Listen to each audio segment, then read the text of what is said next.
Okay, so ESPN projects John Cena's final matches in WWE. Now, the first one was a gimme, John Cena versus Randy Orton at Backlash. That one's already been told to us, so great start there. I don't know what the hell this next match was, but I'm gonna be real with you. This just goes downhill from here because the next one is Jey Uso defeats John Cena to retain the World Heavyweight Championship at Money in the Bank in June. Why? Who the hell is asking for that match? Why would we ever get that match? If we get that match into title for title match, or at least it's only a World Heavyweight title match, I'm gonna be sick to my stomach. Then the next one is John Cena versus CM Punk at Saturday Night's Main Event. So you're telling me with the entire history of John Cena and CM Punk when it comes to Money in the Bank, you think we wouldn't get them at Money in the Bank? We couldn't get John Cena versus Jey Uso at Saturday Night's Main Event? Yeah, no, that's bad.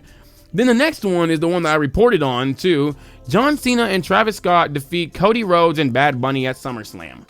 Buddy, if this is what we're doing at SummerSlam, we're gonna go ahead and just SummerSlam this thing closed, but because I'm not watching this. No, that's a horrible main event if that is the main event. Then the next one is Joe Hendry defeats John Cena via DQ at TNA Victory Road in September. I can promise you that John Cena is likely not showing up to no dang TNA show unless he is the face by then, which then I could see him doing it. Next up though, we have John Cena defeats Seth Rollins and Roman Reigns at Crown Jewel. ESPN, did you not pay attention to last year when they literally said it's going to be champion versus champion? How the hell is John Cena going to fight Seth Rollins and Roman Reigns? There's only 2 top championship belts unless they bring back the Universal title, which they literally already retired. So how the hell are we going to do that? And then the last one, this is sick.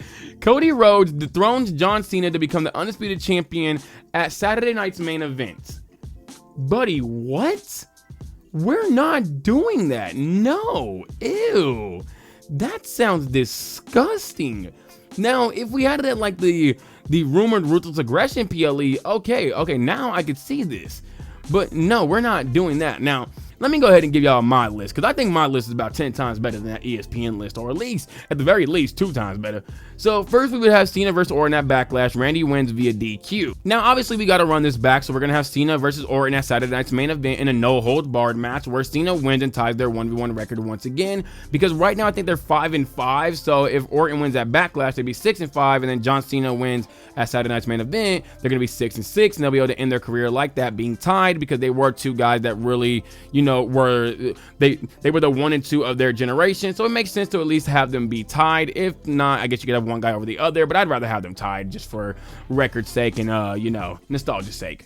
Now, for the next match we would have at Money in the Bank, it'd be Cena versus Punk. Obviously, Cena's going to be winning this one. Then we would have Cena versus Cody at SummerSlam. Cody wins via DQ. Now, I don't know exactly how this one would go. I'm going to assume that maybe Travis Scott hits Cena here. So that, because if he hits Cody, Cody would get a rematch, but if he hits Cena, Cody wouldn't get a rematch. That's what I'm thinking there. It could happen. I would really like that. Then next up, this one might be just a bit of a faithful one. This will be at Clash in Paris, Cena versus Finn Balor, since Finn Balor is from Europe. Cena would win this one. I think if we're pushing Finn Balor to be a babyface, that we could potentially see this match take place at one Clash in Paris to really give Finn Balor a big moment, because I don't think he ever got to face Cena, at least. I could be wrong on that. But he is one of those, he's one of those guys that came from the Indies, New Japan, that he's one of the top stars that really never gets recognized as one of the top wrestlers of all time. I think this would be a great way just to kind of remind folk of who Finn Balor actually is. If it's not Finn Balor, though, I could definitely see this being Sheamus, because he is also from Europe as well. And that would be a really great match between the two. Obviously, they have a lot of history between each other. If they want to make this a nostalgia run and not a whole, let's have Cena just fight all the guys he never had to fight run, then I could see it being Cena versus Sheamus. Either way, Cena's going to be winning. Now, we have 3 more matches. At Crown Jewel, we're going to be having Cena versus Seth. I think Seth will get the World Heavyweight Championship way before Crown Jewel, and he's going to be holding it, facing off against Cena. I think Seth does win here, and this is what's going to slowly cause John Cena to become a face, because I'm assuming that something is going to happen between him and The Rock, to where The Rock is probably going to go too far, a little smacking him around and all of that stuff, and it's really going to get John Cena more and more upset, to where we finally do get back that face John Cena, which would lead to John Cena versus The Rock at Survivor Series, where I do think John Cena would go over The Rock here, and then this would be just ushering back to him being a full babyface.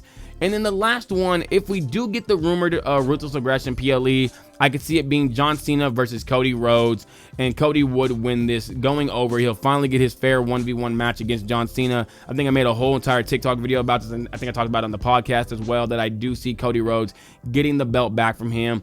If he is going to get it back to, I think it's going to be in a face versus face role, not in a face versus heel. I don't think Cody Rhodes is going to turn heel either. Cody's not turning heel for at least another 4 or 5 years. Doesn't make much sense. I think we could see a bit of a more ruthless side of Cody, but I don't think Cody's going to be turning heel by any means.